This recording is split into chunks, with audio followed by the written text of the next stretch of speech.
ઘાવના નિશાન દેખાય છે. ઇન્દ્રની વજ્ર, દેવતાઓના હથિયારોના નિશાનો દેખાય છે.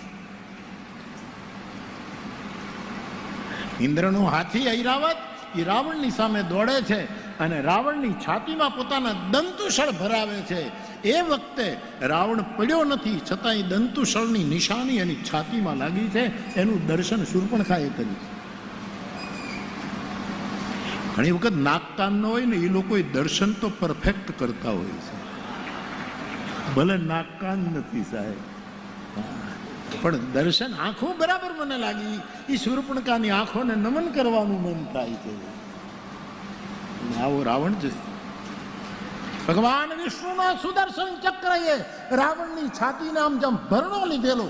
અનેક વખત યુદ્ધમાં એના ગોળ ગોળ નિશાનો રાવણની છાતીમાં શૂર્પણખાએ જોયા.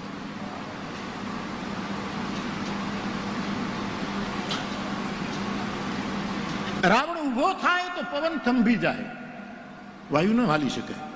એ પછી રાવણ એમ કહે કે પછી વાયુ આગળ વધે. કેવું વર્ણન છે. અમે કાલે બેઠા બેઠા બુદ્ધ પૂર્ણિમા વિશે રાજેશભાઈ કેટલા નાના ટુકડા ટુકડા ટુકડા બુદ્ધનું દર્શન કરાવતા હતા. શબ્દનો મહિમા, શબ્દનો મહિમા.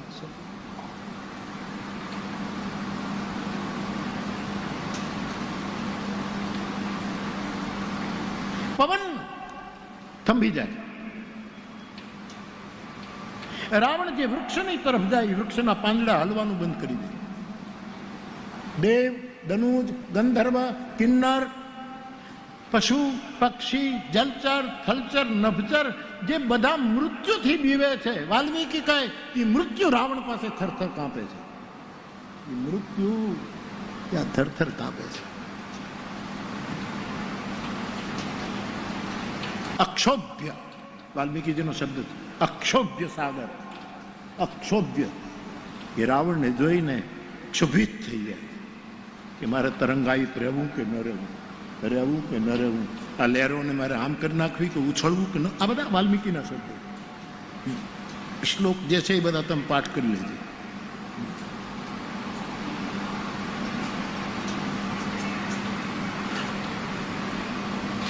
આવો રાવણ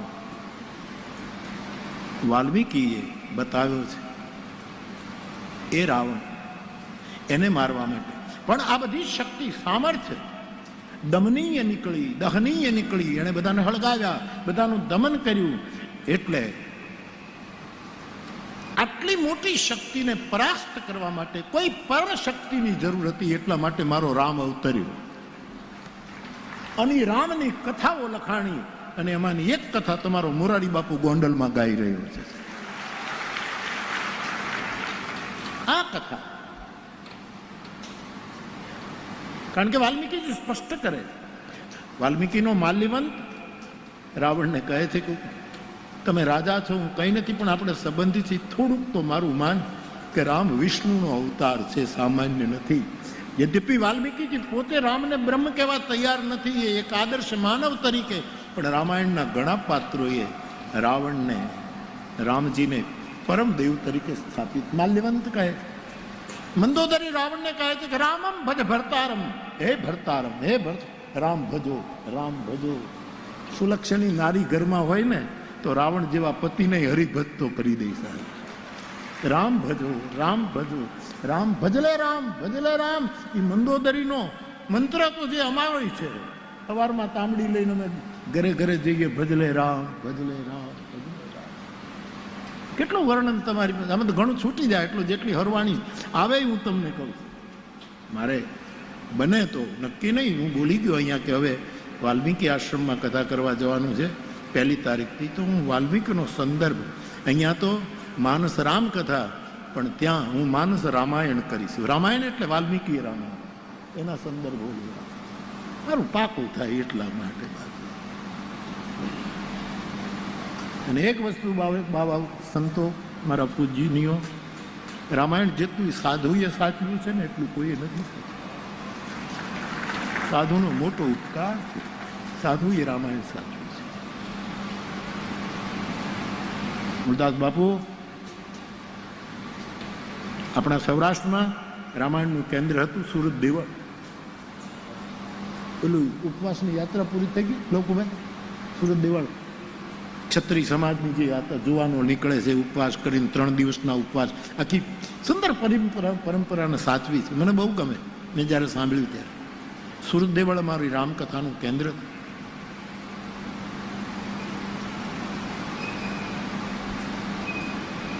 આખી પરંપરા. ભગવાન દાસજી બાપુ, ત્રિકમદાસજી પાછું બાપુ જુનાગઢ પધાર્યા.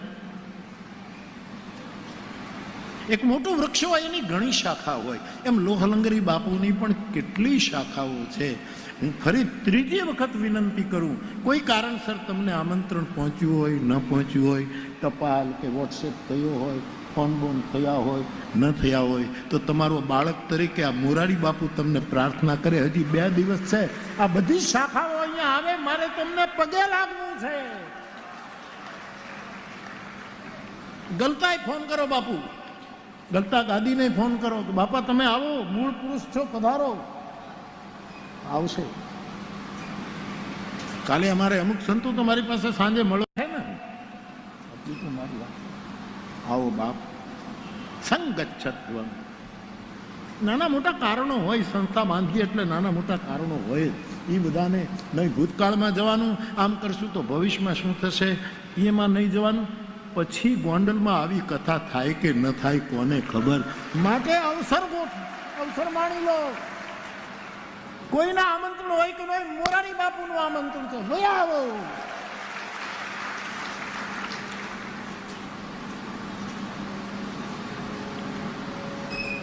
બાકી તો આપ દયાળુ છો બધા. બરાબર મુરદાસ બાપુ?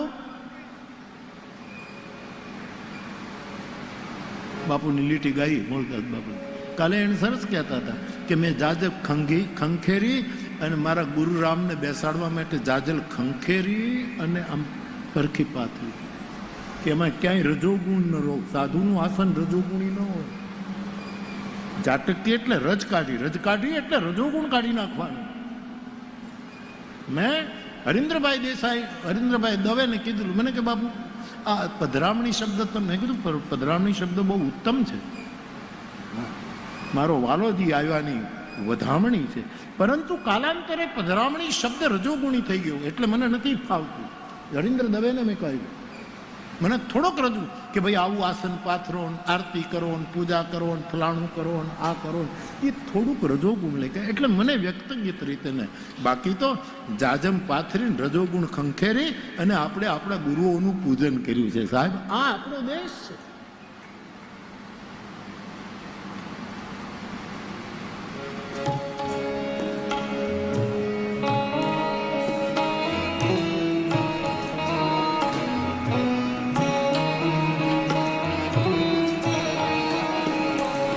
મુરદાસ બાપુ અમને લખીને આપજો ને, અમારા છોકરાઓને આપજો ને, ક્યારેક અમે ગાશું. એમને હંગરી રાખશો તો પીડ્યું રહેશે બાપુ. હું તો આનંદ કરું. મને એક જ લીટી આવે છે, સીતારામના પ્યારા છે, સીતારામના પ્યારા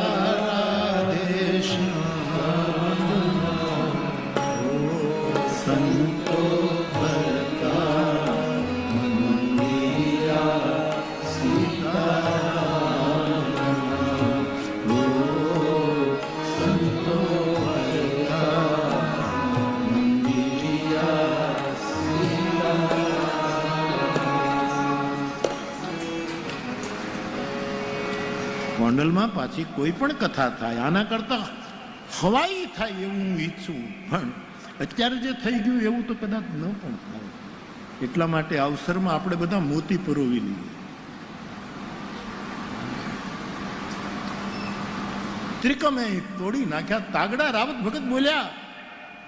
ત્રિકમે તોડી નાખ્યા તાગડા, રાવત ભગત બોલ્યા.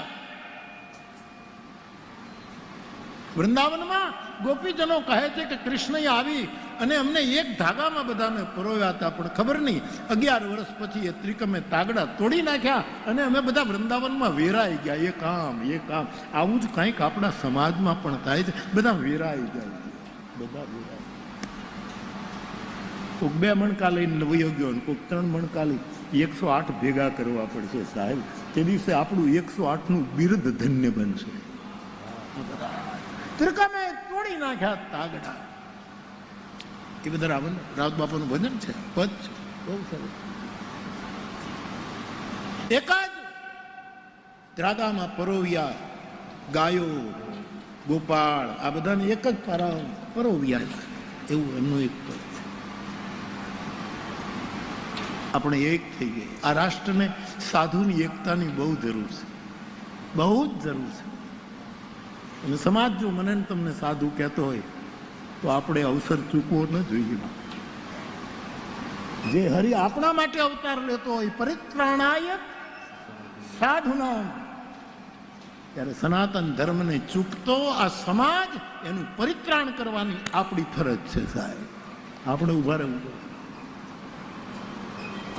આ 3 વસ્તુ આજે આપણે બુદ્ધ પૂર્ણિમાએ થાય તો કરીએ. 1000 વૃક્ષ રોપીએ, પાછું એને પાણી પાવાનું હોય, વાડ કરવાની, બધું પાછું કરવાનું.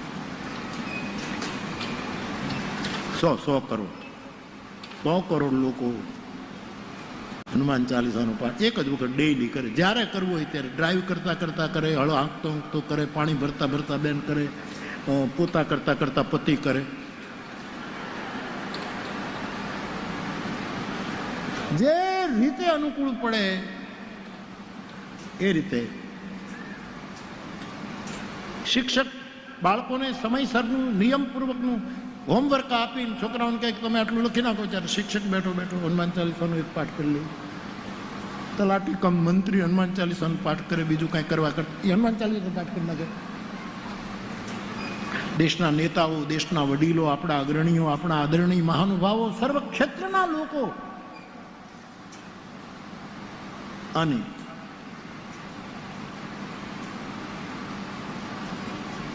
સત્ય અને શાશ્વત વૈદિક અને સનાતન ધર્મ એને હાનિ પહોંચે ત્યારે અમે ઊભા રહીશું એવો 100 કરોડ લોકો સંકલ્પ કરે. લોહલંગરી બાપાના આશીર્વાદ વધારે મળશે અને વૃક્ષો રૂપ તો ભગવતસિંહજી બાપાનો આત્મા બહુ રાજી છે. આવું કંઈક કરીએ. તો હું તમને વિનય કરું છું. આપણે તો શું છે કે સાહેબ, ગાજરની પીપુડી વાગે ત્યાં સુધી વગાડવાની, ન વાગે તો થોડું આવતું જાતું મીઠું નાખીને ખાઈ જવાની. આપણે તો આમ મનોરથ છે, બાકી કોઈ કરે ન કરે આપણે. તો આવો સમર્થ રાવણ જેને મારવા માટે પરમ તત્વ સિવાય કોઈનું અવતરણ પરિપૂર્ણ થાય એમ નહોતું, ત્યારે ભગવાન રામ આવ્યા. ત્યારે તમે દેવતાઓએ સ્તુતિ કરી, એના શબ્દો જ એક એક શબ્દ લો, શબ્દ બ્રહ્મ લો. મેં બહુ સમજીને કહ્યું છે કે મારું રામચરિતમાનસ એ ત્રિભુવનીય શબ્દકોશ છે.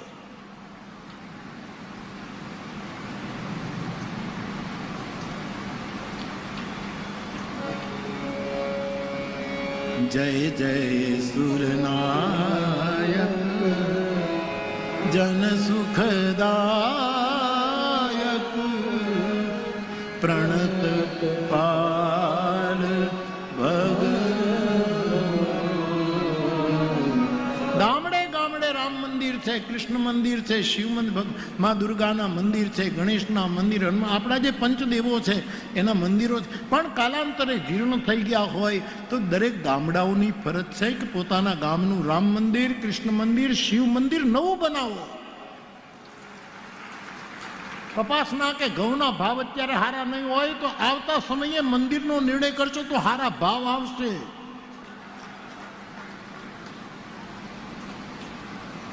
આ થવું જોઈએ. આ સનાતન ધર્મની આપણા આશ્રમો ગાયોની સેવા કરતા હોય, રોટલો આપતા હોય, બીમારોની સેવા, બધા જ સાધુ સંતો બેઠા બેઠા કંઈક ને કંઈક એના એવી પરોપકારી સંસ્થાઓની પાસે જઈને એને માંગવું ન પડે એવી રીતે એની સેવા કરતા થજો. આ બધી બહુ જરૂર છે. મને ઘણા ચિઠ્ઠીઓ લખે છે કે બાપુ આપે ખાલી કીધું આ હેત માટે, જેને હેતુ નથી આ કથાનું કોઈ, પણ લોલંગરી બાપાના સ્થાનમાં નક્ષત્ર ચાલે છે એના પહેલા માટે હેત વરસાવવું. મને ઘણા પૂછે છે કે બાપુ અમે હેત વરસાવી જ નાખો, હવે 3 દિવસ બાકી છે. વરસાવો. એવું રામ તત્વ અવતરિત થયું. કારણ કે રાવણ કેવો, રાવણના જેવો, એની કઈ તુલના ન થઈ શકે. 1,00,000 કંસ અંદર હમાઈ જાય ને તો એ રાવણ ન થાય. રાવણ ગજબ છે સાહેબ, ગજબ છે.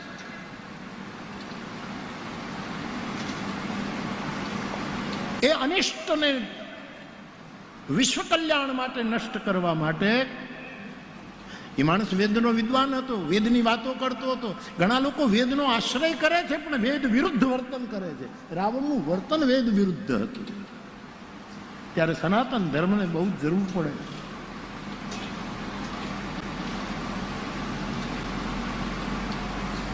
બાપ એવું પરમ તત્વ જેને માલ્યવંત રાવણને કહે છે, મંદોદરી રાવણને કહે છે તમે રામ ભજો, રામ ભજો. વાલ્મીકીમાં એ વખતે રામને વિષ્ણુના અવતાર તરીકે સ્વીકારવામાં આવ્યા છે.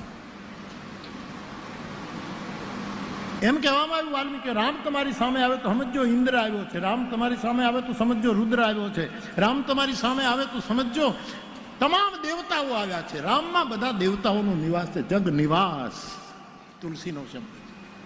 આખું બ્રહ્માંડ એમાં સમાહિત છે.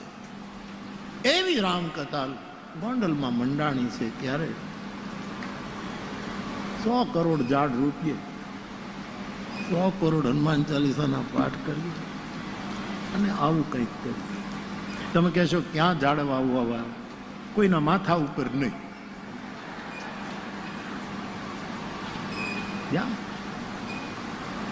સર પંચાયતને પૂછી ગામની શોભા જાગે, કોઈને આડા ન પડીએ, ઘણા ન થાય.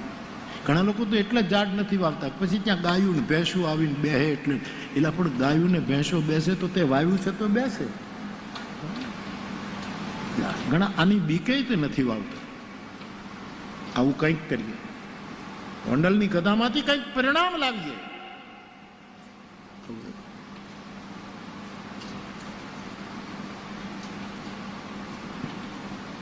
એવું રામ તત્વ, એની રામ કથા, જેનું નામ અનંત, જેનું રૂપ અનંત, જેના વિચારો અનંત, જેની વિચારોનો વિસ્તાર અનંત, એવા પરમાત્મા રામ, એની આ કથા શતકોટી પ્રવિસ્તરમ. શતકોટી.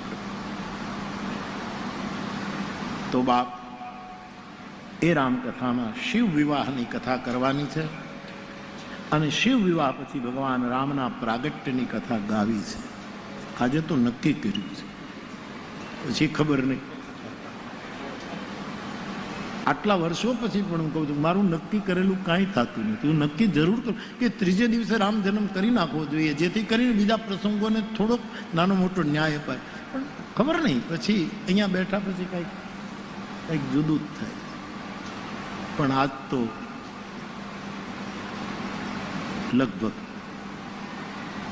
લગભગ નહીં 90% રામ જન્મ સુધી અમે તો આ બધા ઉત્સવો બંધ કરી દીધા. રામ જન્મનો ઉત્સવ ને આ બધું પહેલા વળી થોડુંક કરતા હતા, બંધ. કારણ કે પછી હું તો જે કહું એ પ્રમાણે તો કાંઈ રામ જન્મ કરાવું નહીં. એટલે 4 દિવસથી યજમાનો તૈયાર થઈને આવે ને પાછા ઘરે જઈને નવા કપડાં પહેરે, ઘરેણાં પહેરે, અને આજે તો રામ જન્મ બાપુ કરાવશે ને આપણે તો નંદ ભાઈઓ કરશું. હું કાંઈ કરાવું નહીં. એટલે કોઈને કાંઈ તૈયારી કરવાની રહેતી જ નથી સાહેબ. અહીંયા ગમે ત્યારે રામ તો ગમે ત્યારે પ્રગટે સાહેબ. જે દિવસે આપણામાં રામ પ્રગટે તે દી રામ નવમી.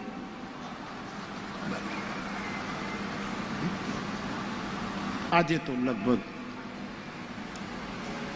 સીતારામ બાપુ નહીં થતું હશે, 2-3 દિવસથી બાપુ કહે છે, પણ ક્યારે કરશે રામ બાપુ? આજ ભલે બાપુ.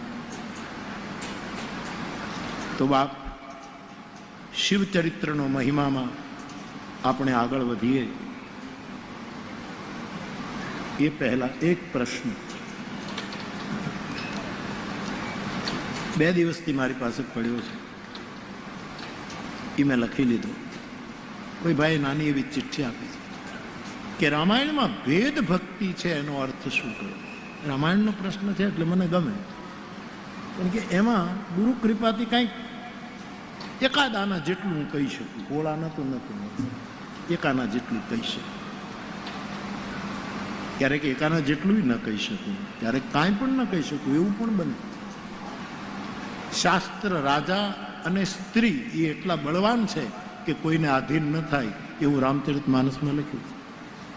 રાજા કોઈ દિવસ આધીન ન થાય કોઈને, શાસ્ત્ર કોઈ દિવસ કોઈને આધીન નથી, આપણે જ એને આધીન રહેવું. અને દુર્ગા શક્તિ પરાંબા